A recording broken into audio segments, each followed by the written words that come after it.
नमस्कार प्रेक्षकांनो, ठरलं तर मग मालिकेच्या आजच्या म्हणजेच 31 मेच्या भागात आपल्याला एक जबरदस्त असा ट्विस्ट पाहायला मिळणार आहे। पण त्याआधी जर तुम्ही माझ्या चॅनलवर नवीन असाल तर चॅनलला प्लीज सबस्क्राईब करा। आता आपण पाहतो की सायली तिच्या खोलीत असते तेव्हा अर्जुनचा तिला फोन येतो। अर्जुन तिला असं विचारतो, अजूनही त्या व्हिडिओचा विचार करतेस ना? तर सायली हो असं म्हणते। तर अर्जुन म्हणतो, सायली तुला म्हणालो ना मी, दामिनीचा विचार डोक्यातून काढून टाक, तो व्हिडिओ परत बघायचा नाहीये। चल आता मी ठेवतो फोन, काळजी घे असं म्हणत तो फोन ठेवतो। तर आता इथे दुसरीकडे प्रिया आता रडायचं नाटक करत असते व प्रताप व कल्पनाला असं म्हणते, मी माझी बाजू मांडली होती आई। तर कल्पना तर असं प्रताप असं म्हणतो, अगं मग मधुभाऊंची पण तशीच बाजू असू शकते ना, आपण ती समजून घ्यायला नको का? तू खोटं बोललीस तेव्हा आम्ही समजून घेतलंच ना। तर प्रिया रडतच म्हणते, म्हणजे मी खोटारडी आहे असं म्हणायचं आहे का तुम्हाला बाबा? मी मान्य करते की तेव्हा साक्षीने माझ्याशी ओळख वाढवण्याचा प्रयत्न केला आणि मी वेड्यासारखं ती वाढू दिली सुद्धा, पण ते इतकं महत्त्वाचं असेल ते तेव्हा मला कळलं नव्हतं। याचा अर्थ मी खोटारडी असं होत नाही असं म्हणून ती आता रडू लागते। तर कल्पना तिला शांत करते व म्हणते, तन्वी तू रडू नकोस, तू खोटारडी नाही आहेस, बस इथे शांत हो आधी तू असं म्हणत तिच्या बाजूला बसते। तर प्रताप म्हणतो, तन्वी एकतर हे कोर्ट नाही आहे आणि मी तुला कुठलाही जाब विचारलेला नाही आहे। माझं फक्त एवढंच म्हणणं आहे की स्वतः चुकीचं वागून इतरांना गुन्हेगार ठरवायचं नसतं।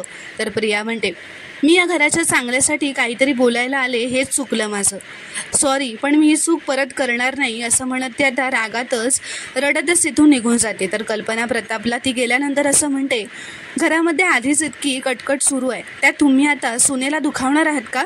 तर प्रताप म्हणतो, कल्पना तू मानत नाही आहेस तरी तुला सांगतो, आपल्याला 2 सून आहेत आणि हे विसरू नकोस, आणि धाकट्या सुनेचे लाड करायचे म्हणून मी मोठ्या सुनेवर अन्याय होऊ देणार नाहीये। तर आता इथे दुसरीकडे किल्लेदारांकडे रविराज असं म्हणतो, वात्सल्य आश्रम केस सुरू असतानाच त्याच आश्रमात आणखी एक डेड बॉडी सापडली आणि कशात काही नसताना मीडियाही उचलून धरतं की हा खून मधुभाऊंनीच केलाय म्हणून। आणि मला आश्चर्य तर या गोष्टीचं वाटतंय की दामिनीने पण यावरच अशी मुलाखत देते की मधुभाऊंनीच तो खून केला असेल आणि हा मृतदेह त्याच आश्रमात सापडलाय हे एकमेव पुरेसं कारण नाही आहे मधुभाऊंवर खुनाचा आरोप करायला। तर नागराज म्हणतो, पण दामिनीसारखी हुशार वकील म्हणते तर तिच्या म्हणण्यात काहीतरी तथ्य असणारच ना दादा। आणि कसं आहे, दिसतं तसं नसतं, वरवर साधीभोळी दिसणारी माणसं चोर दरोडेखोर निघतातच, आणि दादाला अनुभव आहेच की त्याचा, विचार त्याला असं तो प्रतिमाला म्हणतो। तर रविराज असं म्हणतो, मला हा पण अनुभव आहे की एखाद्याला कोर्टानं दोषी ठरवण्याआधीच इंटरनेट आपला निर्णय देऊन रिकाम होतं आणि मग नको ते व्हिडिओज व्हायरल केले जातात, पण ते खरे आहेत की खोटे कोणीही बघत नाही, पण या सगळ्यासाठी व्यवस्थित प्लॅनिंग केलेलं असतं।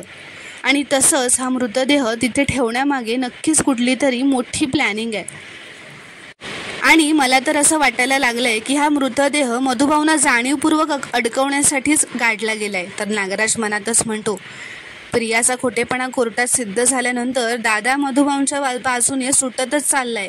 जर या केससाठी दादा आणि अर्जुन एकत्र आले तर माझ्यापर्यंत पोहोचायला यांना वेळ लागणार नाहीये। तर आता इथे दुसरीकडे रात्री अर्जुन आता सायलीसाठी चहा व स्वतःसाठी कॉफी आणतो व आता ते दोघेही एकत्र बोलत बसतात। सायली त्याला आता विचारते, आता मला सांगा पुढे काय होणार आहे ते? तर अर्जुन म्हणतो, तुला मी घरी येऊन सगळं सांगणारच होतो की एक पॉझिटिव्ह डेव्हलपमेंट झाली आहे, त्या डेड बॉडीच्या फेशियल डिटेक्शनची परमिशन आपल्याला मिळाली आहे। तर सायली विचारते, म्हणजे काय? तर अर्जुन म्हणतो, म्हणजे त्या डेड बॉडीचा चेहरा नाहीसा झाला तरी टेक्नॉलॉजीच्या मदतीने तो चेहरा आपण परत क्रिएट करता येतो। एक्सपर्ट कम्प्युटरवर तो चेहरा परत बनवणार, पण तो चेहरा बघायला तू तिथे आपल्याला हवी आहेस, तू असशील तर बरं होईल, तुला त्या माणसाला ओळखता येईल। तर सायली म्हणते, मी नक्की येईन, मी तुम्हाला जितकी जास्त मदत करू शकेन ना तितकी करायची असं ठरवले। तर आता त्या दोघांचं बोलणं आता प्रियाने त्यांच्या खोलीबाहेर उभं राहून ऐकलेलं असतं। ती असं म्हणते, मेलेल्या माणसाचा चेहरा तयार करणार, ही खबर महिपतला दिलीच पाहिजे असं म्हणत ती आता महिपतला फोन करून सगळं सांगते। तर आता महिपत तिला असं म्हणतो, हा मग आता डेड बॉडीचा चेहरा तयार करणार, तो कोणाचा का असेना, पण त्याचा मुर्दा करायचा करायचा जो आरोप आहे ना तो त्या पाटलावरच लागणार आहे ना. ही असली फालतू खबर देण्यासाठी ना एवढ्या रात्री फोन करत जाऊ नकोस मला, फोन ठेव असं म्हणत तो रागातच फोन ठेवतो. तर प्रिया असं म्हणते, ठीक आहे, जे करायचं आहे ना ते आता मीच करते. मला सायलीचे पाय दाबायला लागले ना, आता मी अर्जुन सायलीच्या पायाखालची जमीनच खेचून घेते. तर आता प्रिया हॉलमध्ये दुसऱ्या दिवशी सकाळी प्रिया आता हॉलमध्ये बसलेली असते. तेवढ्यातच अर्जुन व सायली तयार होऊन खाली एकत्र येतात. सायली विमलला असं म्हणते, विमलताई आम्ही जरा बाहेर जाऊन येतोय, तुम्ही मधुभाऊंना त्यांच्या खोलीत नेऊनच नाश्ता द्याल का प्लीज असं ती म्हणते. तर विमल हो असं म्हणते. आता ते दोघेही तिथून निघून गेल्यानंतर प्रिया मधुभाऊंच्या खोलीत जाते. मधुभाऊ बसलेले असतात. प्रिया असं म्हणते, घरच्यांना त्रास देऊन इथे निवांत बसलाय. तर मधुभाऊ म्हणतात, तू कशी काय आज आउट हाऊसची वाट चुकलीस. तर प्रिया म्हणते, वाट नाही चुकले मधुभाऊ. तर मधुभाऊ म्हणतात, म्हणजे काय. तर प्रिया म्हणते, घरात जो काही ड्रामा झाला ना त्यामुळे घरातले सगळेच खूप अपसेट आहेत.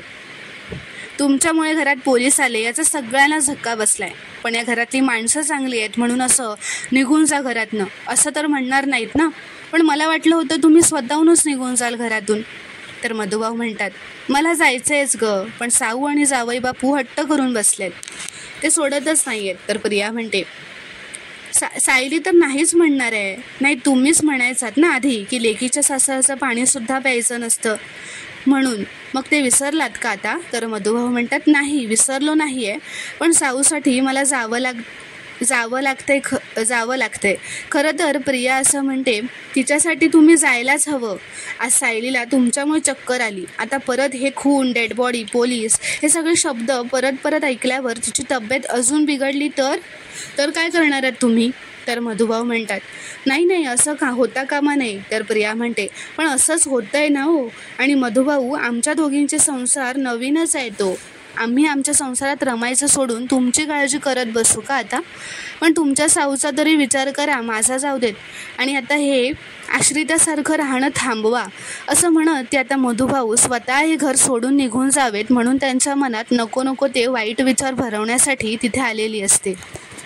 तर आता इथे दुसरीकडे अर्जुन, सायली व चैतन्य त्या ऑफिसमध्ये आलेले असतात जिथे त्यांना त्या डेड बॉडीचे फेशियल डिटेक्शन करून मिळणार असतं. तर आता तो माणूस अर्जुनला म्हणतो, हो आम्ही त्याची प्रोसेस ऑलरेडी सुरू केली आहे. तर अर्जुन म्हणतो, या मिसेस सायली सुभेदार आहेत, या आय विटनेस म्हणून इथे असतील, तशी परमिशन आम्ही घेतली आहे. तर आता तो माणूस त्यांना त्या कम्प्युटरजवळ घेऊन जातो व म्हणतो, तुम्हाला 2 मिनिटातच त्या व्यक्तीचा चेहरा स्क्रीनवर दिसेल. तर आता सायली तो चेहरा बघते व खूपच शॉक होते व म्हणते, हरीश काका असं ती जोरातच त्या स्क्रीनवर बघून ओरडते. म्हणजे तो चेहरा हरीश काकांचा असतो आणि ती खूपच घाबरते. तर आता ती व्यक्ती ही हरीशच असते. आता ऑफिसमध्ये आल्यानंतर सायली खूपच भावूक झालेली असते व ती रडत असते.